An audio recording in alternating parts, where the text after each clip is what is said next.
Welcome to Air for VR Counselors. I'm Dr. Olivia. Thank you for joining us. Today, we are joined by Dr. Margaret Glenn, a certified rehabilitation counselor and a professor of clinical rehabilitation and mental health counseling at West Virginia University. Margaret, welcome. Thank you. It's great having you. So tell us about your journey as a VR professional.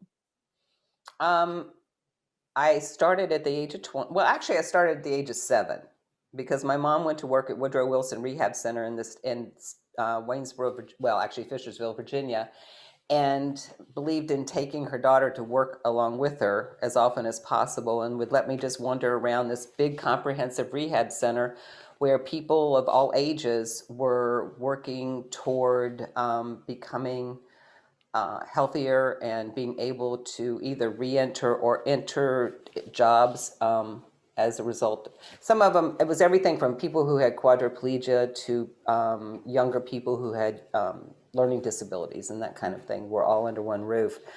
And it was a really interesting way to grow up, I'll have to say, because I have found people in my life who were very comfortable in culturally diverse environments. But the minute I would put them in an environment where there was more than one person in a wheelchair, they'd all like freak out because very few people have a lot of experience being around people with disabilities.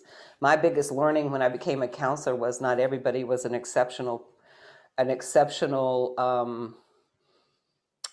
achiever, that it crossed every kind of person and their aspirations were different depending on who they were. I had the belief that everybody became, you know, leaders of rehab centers or in charge of programs or counselors or doctors or whatever. And it was an interesting learning that not everybody with a disability wanted to be number one, a counselor or a teacher or whatever it may be. So when I was 20, I had graduated with a degree in uh, history and political science and secondary education.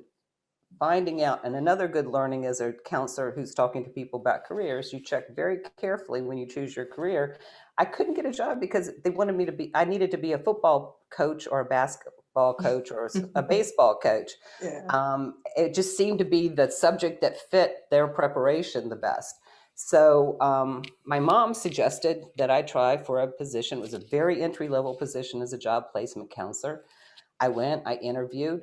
God help them that they actually hired me. I don't know why, because I told them that one of my challenges was I hadn't been able to find a job in my chosen profession. So they accepted me and I went on. And I was really fortunate to be able to spend um, part of my first year with a really, really good rehab counselor who worked the rural areas around Charlottesville, Virginia. And I learned so much from him about uh, his favorite one of the favorite lines I had is he would look at me because being a rehab counselor, there's a lot of paperwork involved, and sometimes you can get lost in keeping the paperwork going and forget the counseling part of what you do. And he used to say to me all the time, remember, it's not about the paper, it's about the people. And to this day, I use that when I'm talking to people because it's kind of perfect for the way we want to see our counselors be able to be balanced in what they do. So anyway, I followed him around for a few months and absorbed everything I could possibly absorb and ended up in a caseload, which surprisingly, given now what we're doing by developing a training program for rehab counselors who are working in the pre-employment transition services arena with youth with disabilities, I actually started my first job working with high schools. And the kids that were in high schools. When I compare the difference between the experience those youth had with me back then and now, it's like anything over 40. I mean, we're talking, I have a career over 40 years and I have watched our field develop and grow stronger and more complex. When I started, I worked with I worked with kids in special education or kids with physical disabilities. I'm not sure that I really had very many with mental health conditions. That I just don't really remember that. it was very prescribed. We didn't have, I was 22 or 23 when I went to my first training on traumatic brain injury. We hadn't even really didn't have a good understanding of traumatic brain injury rehab. And now when I look at what all our students have to learn to become a rehab counselor, I'm just amazed at how much we can have an impact in the world. Exactly. From the youth with disabilities to people who are much older and need to change their jobs. But I loved working with the kids. I got a chance to go in and usually I was working with the special ed teachers a lot, less the school counselors, oddly enough. And they would invite me into the classroom, and I'd sit down and have a conversation with all of the youth about what they wanted to do, what did their parents do, what kind of jobs that they had, what did they know about jobs, and it was just a free flowing, nice conversation. That was not the usual. It usually was you were supposed to go in and do an intake so that when they're ready to graduate, you can help them for that next level of training. We really never thought about providing services while they were in high school. Mm, And that's going to make such a difference in the lives of those kids. But it was something I loved doing. To this day, yeah. the running joke is if I go to a family function, a party or something, somebody sends their kid over to talk to me about what they need to do and how. And I don't know if it's because I'm a professor and they think I know everything about every occupation that a university prepares people for, Yeah. or they just know I love talking to kids about what they want to do. It's just so much fun to watch, to help people find that spark that they may not even realize that they have, or they think they need to do it because mom and dad want them to do it or something like that. Yeah. And It's also just so starting the much fun. conversation early too, like you mentioned, instead of waiting until they're Oh, 18, 19, but just getting them engaged and thinking about the uh-huh. different possibilities that's available to them. I remember having to write a paper in somewhere in high school. I think maybe around ninth or 10th grade about somebody's profession. It was an English paper. And my mom said, well, why don't you interview a friend of mine at the rehab center who's a psychologist? And I look back and I wonder how much did that influence once I found out there was such a job as a rehab counselor, how much did Mm, that experience influence my willingness to kind of sit in it and go, you know what, that person really loved their job. Maybe yeah. this will be good for me. So yeah, starting early is an amazing thing. And not all kids have the um, the resources readily available to them, and it's not for the parents' lack of trying. For parents, sometimes parents don't know quite all the options. I mean, I grew up at a time, seriously, I grew up in a small town. You either worked for the state government, you worked for a major manufacturer in the area, or you're a doctor, a lawyer, or my dad was a car salesman. My Mm, mom worked at state. So what I knew to be the plethora of jobs out there was all centered around Waynesboro, Virginia, which is not the biggest thing in the world. Okay. So again, allowing them to step out of what they think they are constrained to, or don't even realize there's a constraint. You just open mhm. up the world for them in so many ways. I mean, I'm envious of the people that get to go in there and do that. I'll be honest with you. Maybe I'll retire and become a pre-eds counselor. I might actually be a good one right now. Yeah, go But back to your roots. yeah, maybe go back to my roots and go back to it because it would be so much fun to spend some time doing that. Yeah. But so, I mean, my career has taken me, and this is the message I would send to the actual VR professionals that are listening, is I'm amazed at what my start and how it's ended up through the years. Just because, and to be honest, for somebody who likes to help people plan their careers, I didn't plan my career. I didn't. I didn't plan a career. Interesting. I Yeah. did not plan a career. I just went in, I started working, things would pop up, opportunities came, I grabbed them, ran. Some of them worked well, some of them didn't work so well. Um, and some were great fits. But they all somehow it built on each other. And I was Mhm. lucky. I was fortunate. There were a lot of people who came into my life that I was willing to listen to. But I moved from this small rural area of Virginia to Northern Virginia to work in the city. Now, you're talking about, Miss, I grew up in the Shenandoah Valley of Virginia. All right, small town girl. All of a sudden, I'm plopped into the Washington, D.C. area. And on my caseload was a treatment program, substance abuse treatment program. And I tried to get it off my caseload because I walked in going, I cannot do this. It was a residential therapeutic community. They were cussing at each other. They were, it was just an intense environment. I'm glad that my supervisor did not allow me to drop it because I ended up specializing in that, and I created a specialized caseload that was replicated in the state of Virginia when they decided to expand. That's the beautiful thing about rehab counseling. Throughout the decades of our existence, we've expanded and contracted. We've been used in the war on poverty. We've been used to work with people with substance use disorders. I mean, there's a wide variety of, I always said it's probably one of the best options that we should have had available to a lot more people all along. Like when we had TANF, when temporary aid to needy families came out, I had to go to New York City and train social workers on how to be VR counselors. Wow. They didn't want to do it. Yeah. They had no desire to do it. So creating and sparking an interest in them was an interesting challenge. I mean, that wasn't what they were supposed to, they were trained for, what they had signed on for. VR counselors would have been perfect. Anyway, back to, so the journey has been great. I had this specialized caseload. Somehow I ended up being supervisor of the office and VOC evaluation centers, which was an interesting change because I had to learn all about accreditation, CARF accreditation and stuff like that.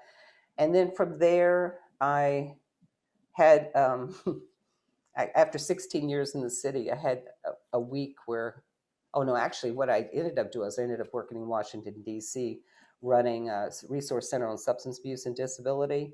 I went back to kids again, and then I designed a couple prevention projects, one for adolescent girls in Washington, D.C., and another one in Nashville, and another one for kids with disabilities. I think that one may have been in Texas. And so I got to go back to that. I'm keep circling around back to youth somehow. Yeah. And I got to do some great trainings and wonderful stuff, but it was an intense job. And a week being snowed in made me think, maybe I should look for something different.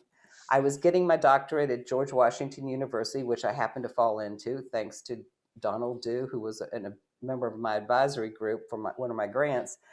And literally, I went for an interview thinking I was doing an informational interview on the doctoral program, and he had set up an interview for me to be interviewed for the doctoral program. Oh, wow. Totally unprepared. So just do not think that you actually have to have anything planned out. People will take care of you if you're lost enough, like me. But so for the last 20 some years, I've been an academic, and I've loved it. I mean, I love preparing. I love working with people at the beginning, middle, and toward the end of their careers as they're going through graduate study. It's been interesting to watch the changes. My master's degree in 1984 or 82, whenever it was awarded, after a while you forget those dates, was 36 credit hours. Now we're up to 60. 60, yeah. So the world has gotten much more complex. We're training people at a much different level, and it's a lot of fun to watch them go out into their careers. And when I love it when people stay in touch and tell me how exciting what's going on for them. They're so exciting. But now we're doing this training program for pre-ETS counselors, and frankly, the technology's been fun to get to know. That's for sure. Definitely, I agree with that. I never thought I could do an Oculus headset, but a virtual reality headset, but I'm sold. It's again one more opportunity to interact with rehab counselors, and they're such a great group. They really are. Yeah.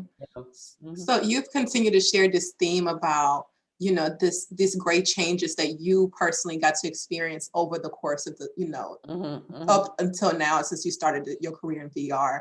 But what challenges do you still see exist for VR professionals who specifically focus on that pre-ETS work? It's one of the interesting things about to learning more about what's going on with this, because frankly, I was a little behind on it, more than I wish I had been. But that's well, I guess I'm training myself. So if I have to train myself, I'm picking out what might be necessary for them. But for me, each state seems to be doing all of this differently, and that's great. It works, whatever works for them.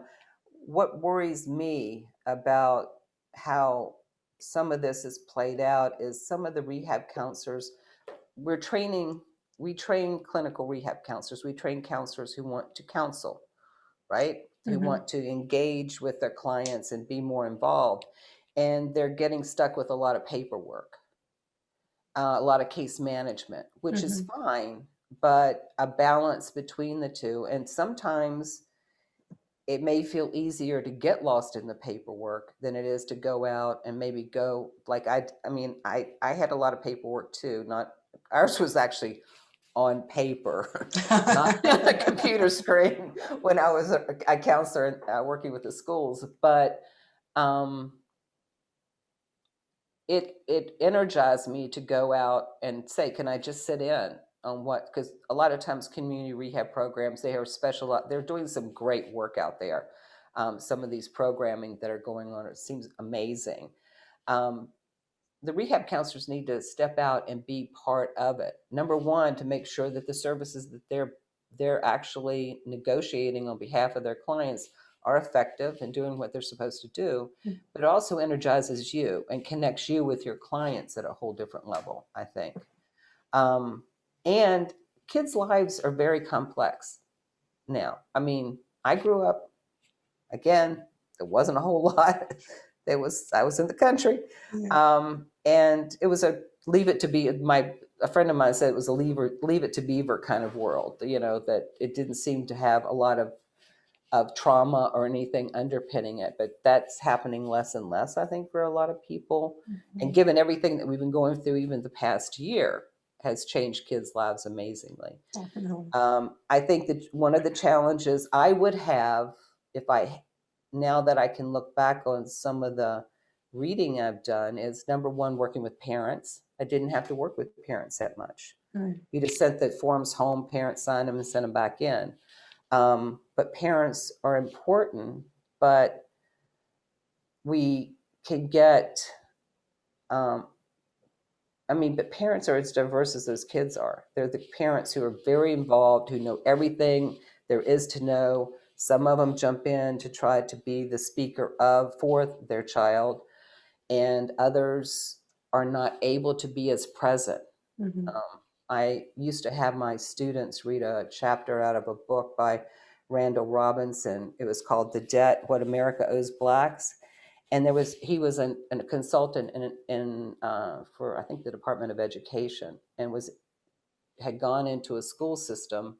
And one of the teachers was very upset because this one parent would not come in for meetings with her. Well, we scheduled the meetings during the day when the teacher was working, and Mr. Robinson, or Dr. Robinson, went to visit the mother and found out that she was working an hourly wage job. If she left her job, she lost income. She would, weekends were, she had to get on a bus with her lawn. I mean, the picture that he painted for you of the challenges that some parents have made you realize it's not because they don't want to be involved. Their first order of business is making sure their kids are fed and housed. And getting beyond that might be impossible for a lot of kids. But if we grow up with a different kind of family, we may not be as aware of that. Exactly. And I'm not really sure that we had a lot of training. We have couples and family counseling now in our program of study, but how much did we actually do around adolescents and parents and stuff was I didn't get that much training in it, that's for sure.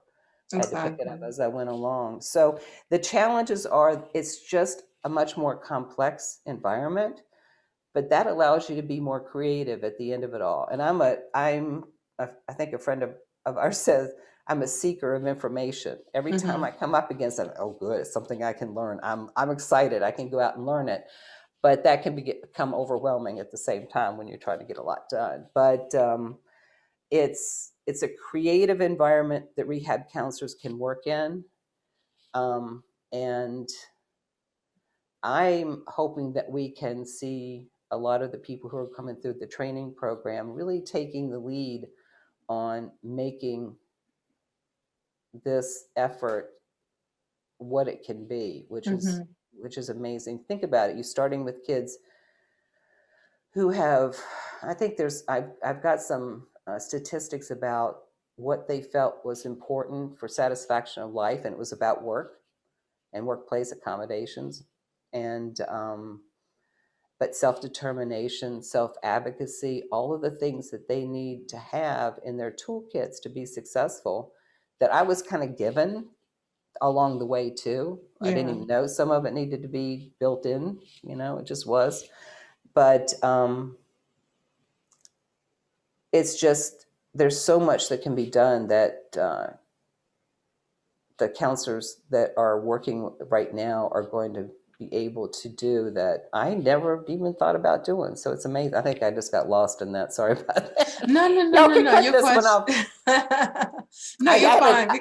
I call them my creative moments when I'm like talking. I'm like, where did I start with this? Okay, this is no. I mean, you touched on things to be mindful, things for current VR professionals to be mindful of as they're working with adolescents, and I think the theme that I'm getting from you is the greatness about the proactive, like being proactive and really starting early and having those conversations and starting to work on those skills when these young people are still in high school and around that high school age, to prepare them for that transition instead of waiting until they're making that transition to then start doing all of these things, which I feel like that can be overwhelming, like learning the life skills and then learning about career opportunities and then being placed, instead of kind of almost doing it in a tier system and gradually exposing them to these things. Reinforcement. Right. Exactly. Yeah. So they're reinforcing over and over again. And I was sitting there thinking, working with kids over time is going to, there was a moment, one of the things is for kids as they grow up, if I look back on my own experience, having a lack of information about what's possible is an essential issue. Reinforcing it over time so you believe that you can really do, where you could really accomplish what you want to accomplish in the world. Making sure that sometimes it's realistic without diminishing somebody. There's a point where you can be helping somebody prepare for something that could be an abject failure, which would not be great. But how do you do it in a way that you don't diminish the opportunity? You're not inserting your expectations in there, or lack of expectation for somebody, but that you're helping them move on. And the other one, I would have to say that I read something recently that I thought was great. If for rehab counselors, it would be great. This was actually for, I think, school counselors. But I was reading an article by a gentleman who had written about using humor in group with adolescents. His line, and I wrote it down because I wanted to remember it exactly as he said it. It's nearly impossible to run an adolescent group without a sense of humor. And you know what? I think it's worth remembering that kids are undergoing an intense time in their life. I mean, academically, socially, mental health wise, it's intense. Being teenager is an intense time. And if you walk in with an intense persona, you're just going to be one more authoritarian person in the group. But if you walk in with a well-developed sense of humor about yourself Mhm. and about the world, and have a more lighthearted way of working with the kids, Mhm. trying to go through paperwork or whatever it may be. I think it's just is going to make it. First of all, you're going to have a lot more fun, and they're going to have a lot more fun, and they're going to actually connect. That's the one thing that was the other thing. One thing in prevention I learned, the most important thing that can change a kid's life is one person. Mm. One person being connected and committed to their future can make a huge difference. And rehab counselors can be part of that. They don't have to be the only person, but they can be a big part of that. And we can Definitely. make a huge change in the outcomes for all of these kids. Yeah. Yeah. Mm-hmm. So it was interesting because a previous guest mentioned um, the importance of empathy, like having that empathy when you're doing this work, because if you empathize with your clients and you're able to develop that great therapeutic alliance, Mm-hmm. one, they're understanding, they're going to get that message that, okay, I'm here because I care. And that's going to translate to the parents and the caregivers. And I feel like that Mm-hmm. does increase buy-in too. Mm-hmm. And the individuals that you're working with genuinely Mm-hmm. feel like you care. Mm-hmm. Everything else is going to fall in place. Like the Mm-hmm. paperwork, that we can't take that away. It's like the paperwork is the paperwork. We gotta. Yeah. There's no way to get around it. Yeah, gotta write it all out. Yeah. Exactly, but I feel like families would be willing to do the paperwork if they know the Mm-hmm. person who's facilitating this process care. And if Dr. Glenn is saying I need to fill out this 30-page assessment, it's because of something, so I'm just gonna go ahead and do it. Not sure that they could take me that seriously. I mean, there is a lot of paperwork. It is, Yeah, and it is difficult to manage all of that as a counselor or a person entering the system. It gets frustrating for a lot of people, and they're exactly. not sure exactly what to do. But yeah, empathy, compassion, lightheartedness, being a real person. I mean, they always talk about, we always talk in counseling about sharing our own experiences when Mm-hmm. appropriate.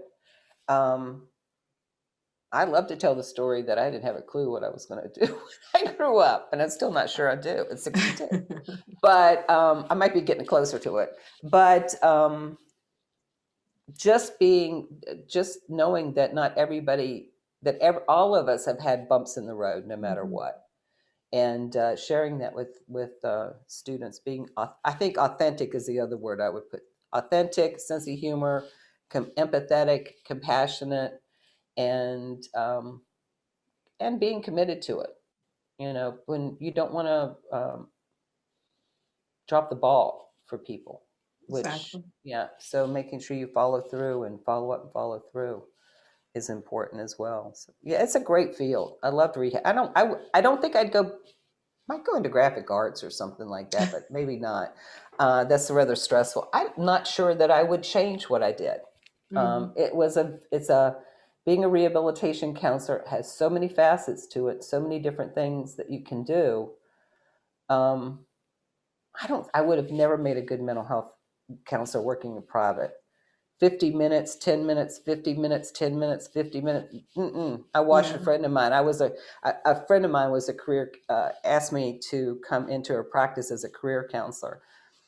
And I would sit there and watch the revolving and like, man, when do you breathe? It was one of those numbers. Yeah. I much prefer having a little different structure in my life, being able to do a lot of different things. So that Mhm. fits my personality. Um, and yeah, and being able to try different things. I love positive psychology now, because I think when I was doing some of the development of some of the training components for the group work, I'm introducing the idea of what positive psychology can bring Yeah. to shifting the way these youth see themselves and the world around them. Mhm. And it's just so much fun to learn something new. It really Exactly. is. It is. The kids might enjoy it too if you do it right. Yeah. Mhm. Well, this has been such an enjoyable conversation. I just wanted to see if there were any final words or like golden nuggets you want to leave the VR counselors who are currently listening to us right now. Mm, always look for opportunity for your clients, but also for yourself. Mm. Do never ever allow yourself to get into a rut.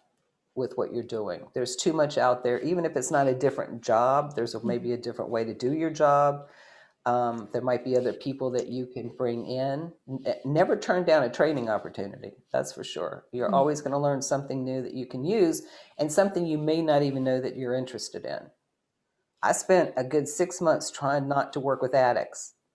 The last 20 years of my life has been focused most on substance abuse and disability, or rehab counseling and substance abuse, Yeah. or prevention of helping with the prevention of substance abuse problems among adolescents. So if she had done that, I would have missed a huge opportunity that I've Yeah. enjoyed immensely.